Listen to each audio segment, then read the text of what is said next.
ناظرین گرامی السلام علیکم ورحمۃ اللہ وبرکاتہ۔ سیدھی بات کے تازہ ترین پرائم ٹائم میں آپ لوگوں کا استقبال ہے۔ ناظرین گرامی، میں انصار عزیز ندوی اس وقت آپ لوگوں کے سامنے کچھ اہم ترین خبریں، بلکہ اس وقت ایران اور امریکہ کی کچھ اہم تازہ اپڈیٹس لے کر کے حاضر ہوں۔ ناظرین گرامی، تفصیلات میں جاؤں اس سے پہلے آپ سے جو درخواست ہوتی ہے اس پر ضرور توجہ کیجیے گا۔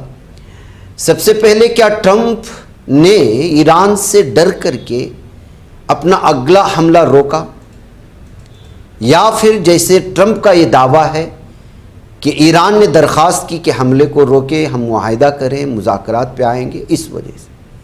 لیکن حقیقت یہ ہے، جس طرح اخبارات نے لکھا ہے، کہ ابھی 2 دن کے اندر بہت بڑے پیمانے پر حملہ کرنے کی تیاری کر رہا تھا امریکہ ایران پر، لیکن اس سے پہلے ہی ایران نے بہت بڑی دھمکی دلائی۔ مغربی ایشیا ایک بار پھر ایک بڑی جنگ سے بچ گیا ہے۔ جمعہ کو خبر آئی تھی کہ امریکہ اور اسرائیل ایران کی توانائی مرکز پر بڑے حملے کی تیاری کر رہے ہیں۔ ہفتے کو امریکہ نے اپنے شہریوں کو مغربی ایشیا سے کسی بھی وقت نکلنے کے لیے تیار رہنے کی ہدایت دی تھی، یعنی وارننگ جاری کی تھی، جس کے بعد معاملہ سنگین سمجھا جا رہا تھا۔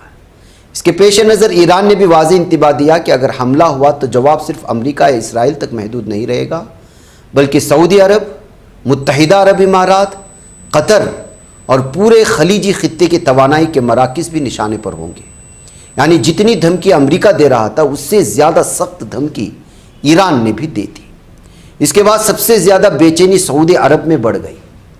آخرکار ولی عہد محمد بن سلمان نے امریکی صدر ڈونالڈ ٹرمپ سے براہ راست بات کی اور کشیدگی کم کرنے کی اپیل کی۔ اب ٹرمپ نے فی الحال حملہ مؤخر کرنے کا اعلان کیا۔ اب سوال یہ ہوتا ہے کہ ٹرمپ نے فیصلہ کیوں بدلا؟ ڈونالڈ ٹرمپ نے ٹروتھ سوشل پر لکھا کہ امریکہ مکمل فوجی طاقت کے ساتھ کارروائی کے لیے تیار تھا۔ یہ دوسری جنگ عظیم کے بعد سب سے ہولناک حملہ ہونے والا تھا، لیکن ایران اور مغربی ایشیا کے دیگر ممالک کی جانب سے بات چیت کا راستہ اختیار کرنے کی درخواست کی گئی۔ ٹرمپ کے مطابق اگر تیزی سے معاہدہ ہو جاتا ہے، آبنائے ہرمز فوری طور پر مکمل طور پر کھول دی جاتی ہے اور ایران کے جوہری پروگرام پر کوئی حل نکل آتا ہے، تو امریکہ حملہ نہیں کرے گا۔ ہم فی الحال حملہ روک رہے ہیں۔ انہوں نے یہ بھی کہا کہ اسرائیل بھی اس فیصلے سے متفق ہے، تاہم ان کے اس فیصلے کے پیچھے براہ راست ایران کی جانب سے دی گئی سخت دھمکی تھی۔ ایران نے وزیر خارجہ عباس عراقچی کے ذریعے سعودی عرب، پاکستان اور ترکی کو واضح پیغام دیا تھا کہ اگر امریکہ، اسرائیل نے حملہ کیا یا کسی علاقائی ملک نے ان کی مدد کی تو اسے بھی جواب دیا جائے گا۔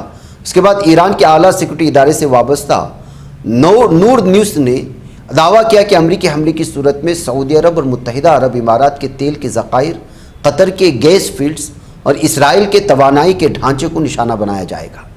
یہاں تک کہا گیا کہ سب کچھ راکھ ہو جائے گا۔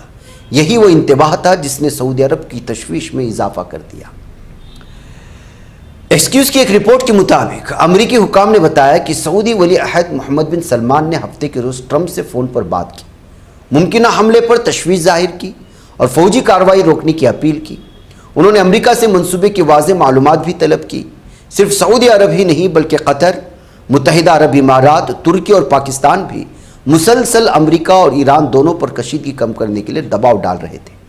28 فروری کو جنگ شروع ہونے کے بعد ایران نے آبنائے ہرمز بند کر دی، سمندر میں بارودی سرنگیں بچھا دی، جس کے باعث یہاں سے گزرنے والے جہازوں کے لیے خطرہ بڑھ گیا۔ اس کا سب سے زیادہ اثر ان ممالک پر پڑا جن کی تیل کی برآمدات مکمل طور پر اسی راستے پر منحصر ہے۔ لیکن سعودی عرب کے پاس ایک بڑی اسٹریٹجک برتری ہے۔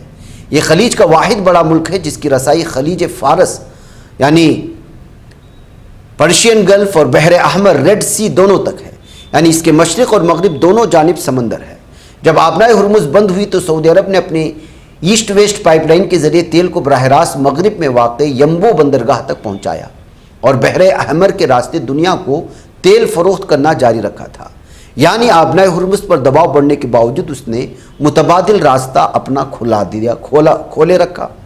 تاہم اب یہ راستہ بھی مکمل طور پر محفوظ نہیں سمجھا جا رہا تھا، کیونکہ ایران کے حمایت یافتہ حوثی باغی بحر احمر اور باب المندب کے علاقے میں جہازوں کو مسلسل نشانہ بنانے کی دھمکیاں دے رہے، بلکہ انہوں نے نشانہ بنایا ان سے نمٹنے کے لیے سعودی عرب نے 13 ممالک کے ساتھ مل کر ایک نیا اتحاد بنایا۔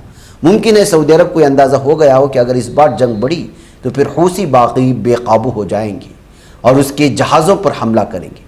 ایک طرف سے ایران حملہ کرے گا، دوسری طرف سے حوثی، اس سے اسے شدید نقصان ہوگا۔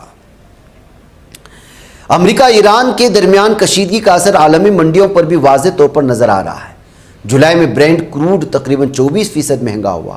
آبنائے ہرمز میں جہازوں کے آمد و رفت متاثر ہونے، بحر احمر میں بڑھتے خطرات نے پوری دنیا کی توانائی کی فراہمی پر دباؤ بڑھا دیا ہے۔ فی الحال ٹرمپ نے حملہ روکنے کا فیصلہ کیا ہے، لیکن اسے مستقل راحت نہیں سمجھا جا رہا۔ ٹرمپ نے واضح کیا کہ حملہ صرف معاہدہ ہونے کی شرط پر مؤخر کیا گیا ہے۔ اگر مذاکرات ناکام ہوتے ہیں یا آبنائے ہرمز دوبارہ بند ہوتی ہے تو مغربی ایشیا ایک بار پھر بڑے فوجی تصادم کی طرف بڑھ سکتا ہے۔ مغربی ایشیا کی فوجی تصادم کی طرف بڑھنے کا مطلب امریکہ کا نقصان تو نہیں ہوتا۔ امریکہ کو نقصان تو یہ کہ اس کے طیارے مار گرائے جاتے ہیں، لیکن جو اقتصادی طور پر، معاشی طور پر جو سب سے زیادہ نقصان ہوتا ہے وہ خلیجی ممالک کو ہوتا ہے۔ کیوں؟ ظاہر سی بات ہے کہ جو ہے ایران پر حملہ کرنے کے لیے یہ ظالم امریکہ انہی ممالک کا استعمال کر رہا ہے اور انہی ممالک میں اس کے فوجی اڈے بنے ہوئے ہیں۔ ایسی صورتحال میں اس مرتبہ ایران نے جن ممالک کے ناموں میں جہاں جہاں اٹیک ہوں گے اس میں اسرائیل کا نام بھی جو ہے جوڑ دیا ہے، اور یہ صاف اور واضح طور پر کہا کہ اب تک کے حملے الگ ہوں گے۔ توانائی کی طرف آپ نے اگر دیکھا تو پھر ہم جو کریں گے اس کے بارے میں آپ تصور بھی نہیں کر سکتے۔ یعنی کہ خلیجی ممالک میں موجود یہ ساری چیزیں جو آئل، گیس اور فیلڈز کے بہت ساری، وہ تباہ تو ہوں گے ہی، لیکن اسرائیل کو بھی نہیں چھوڑا جائے گا۔ اسرائیل میں بھی موجود ان ساری چیزوں کو جو ہے بیک وقت نشانہ بنایا جائے گا۔ یہ جو ہے ایران نے جو تازہ دھمکی دی تو اس سے ڈر کر کے خود مذاکرات کی بات کر رہا ہے اور کہہ رہا ہے کہ جو ہے ہمیں ایران نے مذاکرات کے لیے بلایا، اس لیے ہم نے جو ہے فوجی حملے کا جو فیصلہ ہے وہ منسوخ کیا۔ بہرکیف ناظرین گرامی، اس وقت مجوزہ معاہدہ جو ہے اس کے بارے میں صاف اور اس ابھی بھی میں نے تذکرہ کیا، وہ یہی ہے کہ جو ایران کا جوہری معاملہ ہے، آبنائے ہرمز کے راستے کھولنے ہیں اور دیگر چیزیں۔ ادھر ناظرین گرامی، عراقی سرزمین سے ہونے والے کسی بھی حملے کا جواب دیا جائے گا، یہ شام اور اردن کی تنبیہ سامنے آئی ہے۔ علاقائی کشیدگی کے تناظر میں شامی حکام نے عراق کو دونوں ملکوں کے درمیان سرحدی پٹی کے قریب ایران نواز ملیشیائیوں کی نقل و حرکت کا پتہ چلنے کے بعد آگاہ کیا کہ عراقی سرزمین سے شروع ہونے والے کسی بھی حملے کا بھرپور جواب دیا جائے گا۔ یہ معلومات ایک عراقی سیاسی ذریعے نے ایک چینل کو فراہم کی۔ ذرائع نے بتایا کہ شام نے عراقی حکام سے براہ راست رابطہ کر کے یہ تنبیہ پہنچائی اور مطالبہ کیا کہ شام کو نشانہ بنانے والی کسی بھی کارروائی کے لیے عراقی سرزمین کے استعمال کو روکنے کے لیے اقدامات کیے جائیں۔ یہ تنبیہات جارڈن کے ایسی ہی موقف کے ساتھ سامنے آئی ہے جہاں ایک اردنی سرکاری ذریعے نے بتایا کہ عمان نے بغداد کو مطلع کر دیا ہے کہ اگر اردنی سرزمین پر حملے ہوئے تو ایران نواز ملیشیاؤں کو نشانہ بنائے گا۔ ذریعے نے بتایا کہ عمان نے بغداد کو ایران نواز ملیشیاؤں کی جانب سے اردنی سرزمین کو نشانہ بنانے کے منصوبوں کے بارے میں معلومات سے آگاہ کیا۔ یہ وہی ہے ناظرین گرامی جیسے عراق میں جو ہے اس وقت الگ الگ دھڑے کام کر رہے ہیں، اور اس کو آسانی کے ساتھ اگر سمجھنا ہے تو عراق کی سرزمین میں ظاہر سی بات ہے کہ وہاں ایران کے جو ہے بہت سارے الگ الگ ناموں سے بنے ہوئے جو ایران کو سپورٹ کرتے ہیں وہ تنظیمیں ہیں۔ کرد کی الگ ایک اپنی تنظیم ہے جو کبھی ترکی پر اور شام پر حملہ کرتی ہوئی نظر آتی ہے۔ تو یہ جو دھڑے ہیں اپنے مفاد کے لیے اور اس طرح کی جنگی موسم میں ایک دوسرے پر حملے کرنے کی کوشش کرتے ہیں، وہی یہاں پر اس وقت جو ہے، اور یہ عراق کے مختلف صحرائی علاقوں میں اور پہاڑی علاقوں میں پھیلے ہوئے ہیں، اور ان کے اپنے الگ الگ جو ہے تنظیمیں بنے ہوئے ہیں جو مسلح ہیں، ہتھیارات سے لیس ہیں، اور یہ جو ہے اپنے مفادات کے لیے ظاہر سی بات ہے شام کی سرزمین پر کبھی حملہ کرتے ہوئے نظر آتے ہیں تو کبھی جو ہے دیگر، اور آپ نے دیکھا ہوگا کہ گزشتہ اس میں جو ہے کئی سارے ویڈیوز ہم نے دیکھے جو ایران پر حملہ کرنے کے لیے جانے والے میزائل کو یا ڈرونز کو روکنے کی کوششیں ہو رہی تھی۔ یہ وہی ایران نواز ملیشیائی ہیں جو اس طرح کی کارروائیاں کرتی ہیں۔ ناظرین گرامی، ادھر ڈونلڈ ٹرمپ نے زیلنسکی کو بھی دھوکہ دے دیا ہے۔ پوتن نے 27 میزائلیں برسا دی ہیں اور یوکرین نے بحر اسود میں روس کا جہاز ڈبو دیا ہے۔ یعنی مطلب یہ ہے کہ جس طرح میں نے کل بھی کہا تھا کوریا نے کہ نیٹو ایک طرف جو ہے جنگ کی تیاری کے لیے الگ الگ طرح کی چیزیں تیار کر رہا ہے، تیسری جنگ کی طرف بڑھ رہی ہے دنیا، تیسری عالمی جنگ کی طرف۔ یوکرین اور رشیا کا جو یہ جنگ ہے کتنے سالوں سے چل رہا ہے یہ آپ بہتر انداز میں جانتے ہیں۔ ادھر مشرقی وسطیٰ کی کیا صورتحال ہے ابھی میں نے آپ کے سامنے بیان کیا۔ ادھر ایران اور امریکہ کو لے کر کی جو صورتحال بن رہی ہے وہ سب لوگوں کے سامنے ہے۔ اگر یہ دائرہ وسیع ہوتا چلا گیا تو آپ اندازہ لگا سکتے ہیں کہ پورے عالم میں کس طرح کی صورتحال کشیدگی کی بنے گی، اور پھر ایک مرتبہ پھر اگر تیسری عالمی جنگ ہوتی ہے تو اس میں دنیا کا نقشہ مکمل طور پر یو ٹرن لے گا۔ کون کس کے قبضے میں، کون سا ملک کس کے سپورٹ میں آئے گا، کچھ بھی نہیں کہا جا سکتا۔ امریکہ کے صدر ڈونلڈ ٹرمپ نے یوکرین کو پیٹریاٹ انٹرسیپٹر ٹیکنالوجی دینے، انہیں خود تیار کرنے کی اجازت دینے سے انکار کر دیا ہے۔ ٹرمپ کے یوکرین کے معاملے سے ہاتھ کھینچتے روس نے یوکرین پر اب تک کے سب سے بھیانک حملوں میں سے ایک کر دیا ہے۔ روس نے رات بھر میں 27 بیلسٹک میزائل داغے، لیکن یوکرین صرف ایک میزائل کو ہی مار گرا سکا۔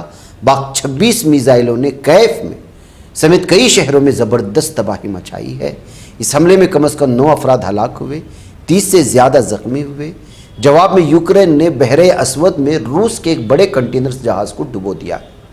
یوکرین کے صدر ولادیمیر زیلنسکی نے کہا کہ ملک میں پیٹریاٹ انٹرسیپٹر میزائلوں کی شدید کمی ہو چکی ہے۔ انہوں نے کہا کہ یہی وجہ ہے کہ روس مسلسل بیلسٹک میزائلوں سے حملہ کر رہا ہے۔ زیلنسکی نے مغربی ممالک سے اپیل کی کہ پیٹریاٹ سسٹم کو گوداموں میں رکھنے کی بجائے ابھی یوکرین کو دیا جائے، کیونکہ ہر انٹرسیپٹر لوگوں کی جان بچا سکتا ہے۔ تیسری جو اس وقت سب سے بڑی کوششیں ہو رہی ہیں غازہ پٹی میں جو ہے امن کو لانے کے لیے، بات یہ بتائی جا رہی ہے کہ امریکی صدر ڈونلڈ ٹرمپ اسرائیلی ظالم صہیونی درندہ وزیر اعظم بنجمن نیتن یاہو پر کامیابی کے ساتھ اپنی مرضی مسلط کر سکتے ہیں۔ انہوں نے فلسطینی تحریک حماس کے ہتھیاروں کے خاتمے کے لیے ایک تاریخی معاہدے کا اعلان کیا، اور کہا جا رہا ہے کہ نیتن یاہو ظالم اس معاہدے کے لیے تیار ہو نہ ہو، لیکن جو ہے ٹرمپ اس کو جو ہے لاگو کر کے رہیں گے۔ امریکی اخبار نیو یارک ٹائمز کی ایک رپورٹ میں بتایا گیا کہ کیمپ ڈیوڈ کے صدارتی مقام پر اپنی کابینہ کے اجلاس کے دوران امریکی صدر نے حماس کے ہتھیاروں کے خاتمے کے نئے پلان کے قابل نفاذ ہونے کے بارے میں اٹھنے والے سوالات کو اہمیت نہیں دی۔ انہوں نے اس بات پر زور دیا کہ اسرائیل اس معاہدے سے انتہائی مطمئن ہے، باوجود اس کے کہ اسرائیلی حکومت کے اندر تحفظات پائے جانے کے آثار موجود ہیں۔ انہوں نے کہا کہ امریکہ کا اسرائیل کے ساتھ فہم و فراست کا رشتہ ہے، اسرائیل اس معاہدے سے بہت خوش ہے، اسرائیل نے ہماری مدد کی ہے۔ ایران کی جنگ کے حالیہ دنوں میں میڈیا اور سیاسی مرکز توجہ کا مرکز بننے کے بعد واشنگٹن میں غزہ کا مسئلہ ایک بار پھر اس وقت منظر عام پر آ گیا۔ ٹرمپ نے جمعرات کے روز اعلان کیا تھا کہ حماس نے مکمل ہتھیاروں کے خاتمے پر اتفاق کر لیا ہے۔ نیتن یاہو کی طرف سے اس پلان پر کسی بھی قسم کی مخالفت سے ٹرمپ کے ساتھ ان کے تعلقات میں مزید پیچیدگی آ سکتی ہے۔ یہی وجہ ہے کہ ظالم نہ چاہتے ہوئے بھی ٹرمپ کی مرضی جو ہے ان پر مسلط کرنے کی کوشش ہو رہے ہیں۔ یعنی نیتن یاہو اگر اس معاہدے سے راضی نہ بھی ہو تو ٹرمپ کا پلان یہ ہے کہ وہ پوری طرح سے غزہ پلان کو آگے بڑھائیں اور وہ اس میں پورا سپورٹ کریں گے۔ ناظرین مجھے اجازت ہے۔ السلام علیکم ورحمۃ اللہ وبرکاتہ۔